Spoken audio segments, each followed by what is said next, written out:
everyone, this is Tony from her Homestead Skills, and I'm out of my house coat now.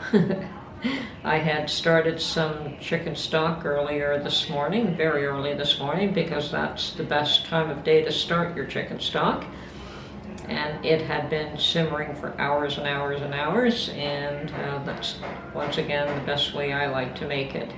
Just get it up to a rolling boil, while a boil, and then turning it down immediately so that it just simmers all day long. And when that process was completed to my satisfaction, I drained it and put it in jars, and I'll show you the process that I went through. And now I have another 11 pint jars of chicken stock, and that should last us a little while. Okay, so here we go. Well, it's very early in the morning, and it is the perfect time to start some chicken stock. Looks like today I'm going to be canning again, finally. We're just about out of chicken stock, and when I was at the grocer's yesterday, I purchased a couple of packages of chicken bones. So let me just rinse this off. Okay, and I did freeze them simply because I didn't know whether I would get at them today. But this morning I'm up bright and early and decided to go ahead and make chicken stock. It has to simmer all day to be at its best. So anyway, here I have 8 chicken carcasses basically. Yes, they took the breast meat off and left, oh, there's quite a lot of chicken and bone here. This is perfect for making stock.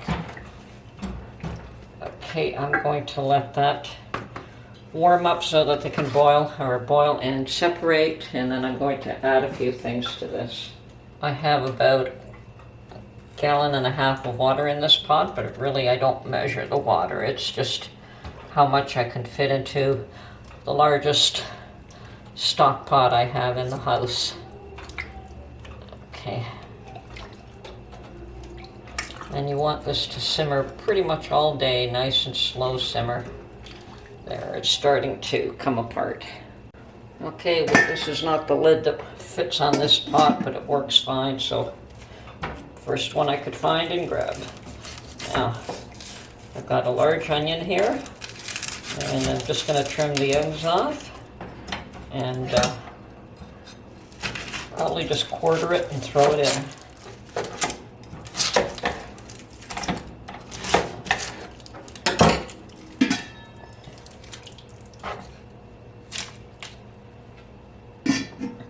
And this is also where your dried celery and carrots can be used.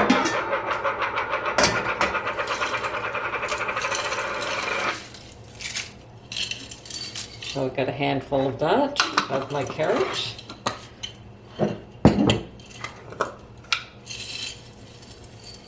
2 handfuls of celery.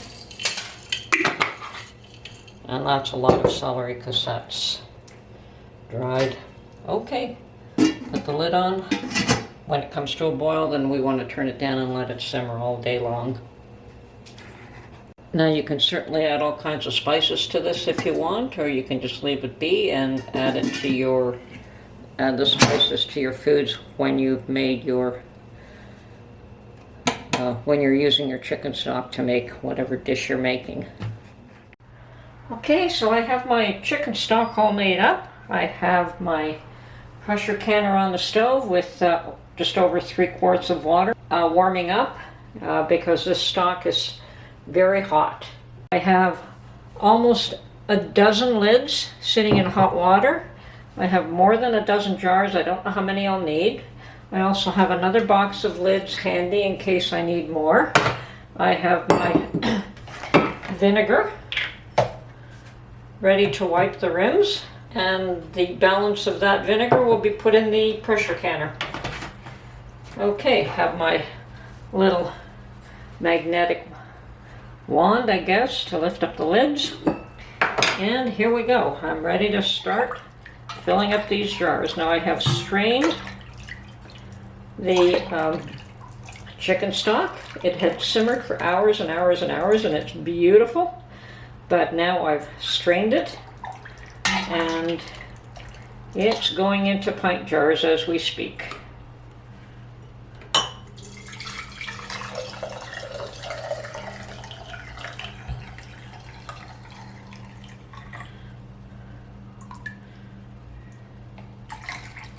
And you want to leave about an inch headspace.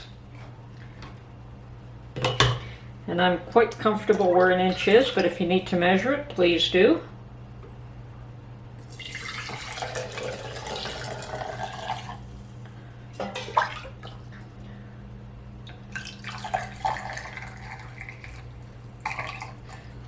And I'm also leaving the chicken fat in this because Mark likes it.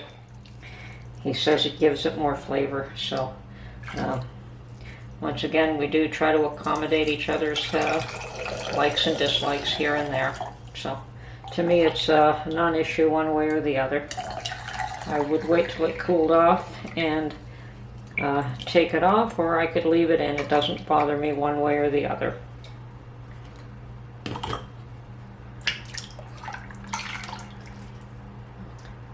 This is beautiful chicken stock. Now, it was just made from the carcasses of chicken breasts where the breast meat was taken off and just the bones were left. And I've just added a bit of carrots and onions and celery to it, basically. That is adequate to give you a beautiful stock. Just, you have to let it simmer slowly for hours, and that'll give you the best stock.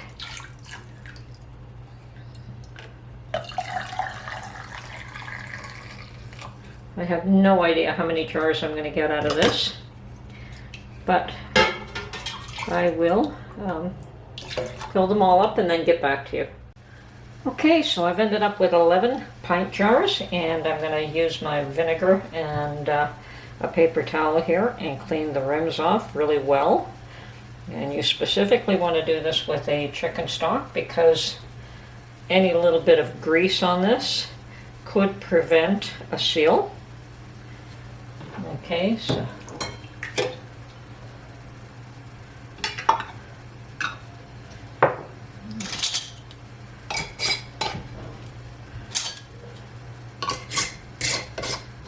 and these two are ready to go in the canner, and we'll just keep going here. Okay, and if I haven't mentioned it in the past, finger tight is all you need for it when you screw on the rings. You don't want it any tighter than that. So they're all ready to go in the canner now. And now I'm going to take my leftover vinegar and toss it into the pressure canner. And the reason you do that is to prevent the jars from clouding over. Okay, all that's left to do at this point is that I've put the lid on the canner, and we'll wait till it starts to steam. And when the vent is steaming, we let that vent for a good 10 minutes before we put the little weighted gauge on there, and we'll put the 10 pound pressure gauge on there, so that in my area, that's all I need is 10 pounds pressure based on my altitude. So that is ready there. I don't count on the gauge anymore. I allow it to give me some indication of where the pressure is, but I don't count on it. Okay. And now that the process is complete, I hope you enjoyed this video. And if you have any questions on how I make chicken stock, please feel free to ask. And I'll catch you on the next one. Have a great day.